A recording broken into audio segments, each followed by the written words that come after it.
মাঝে, মাঝে রাতের বেলা আমার খুব ক্রেভিং ওঠে এরকম পরোটা, ডিম, পোস্ট আর ডাল তড়কা খাওয়ার জন্য। তখন আমি উঠে এরকম পরোটা ভাজতে শুরু করে দেই। আজকেও তেমন ঠিক তাই করলাম।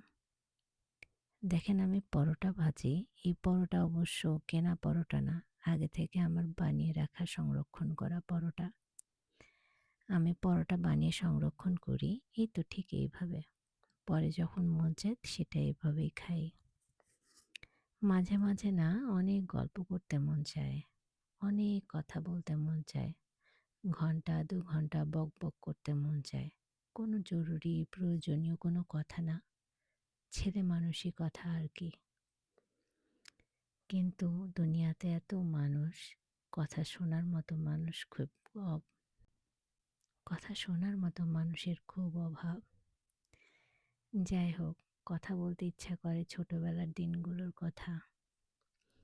আমরা যখন অনেক ছোট ছিলাম, তখন আমার রথের মেলা দেখতে খুব ভাল লাগতো। স্কুলে যাওয়ার সময় আব্বু টাকা দিলে আমি প্রায় স্কুল ফাঁকি দিয়ে স্কুলের মাঝে টিফিন বেলায় চলে যাইতাম রথের মেলা দেখতে বান্ধবীদের সাথে। আমি নাগরদোলায় উঠতে খুব পছন্দ করতাম। আব্বু টিফিনের টাকা জমায় আমি নাগরদোলায় উঠতাম। হাওয়াই মিঠাই খেতে আমার অনেক পছন্দ। হাওয়াই মিঠাই খাইতাম। তারপর স্কুলে যখন আসতাম তখন দানিয়াল স্যারের হাতের খুব বকা খাইতাম।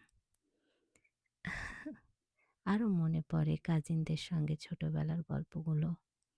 একসাথে গোসল করতাম পুকুরে, বেল গাছ থেকে বেল পেড়ে খাইতাম, একসাথে ভূত ভূত খেলতাম, আরো কত কি।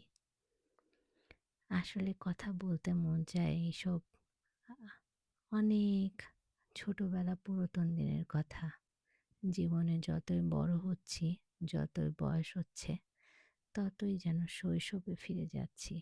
শৈশবের সেই দিনগুলোর কথা বারবার মনে পড়ে। আর মনে হয় কাউকে বলতে থাকি। মনে হয় বই লিখি। কখনো বা মনে হয় গল্প করি। এই কথা বলতে বলতে দেখেন আমার রান্না রেডি। পরোটা, ডিম পোস্ত আর ডাল তড়কা। এই ডাল তড়কা কিন্তু আমি নিজের হাতে তৈরি করেছি। এই কম্বিনেশনটা আমার দারুণ পছন্দ। আপনাদের কাছে কেমন লাগে আমাকে জানাবেন। আল্লাহ হাফিজ।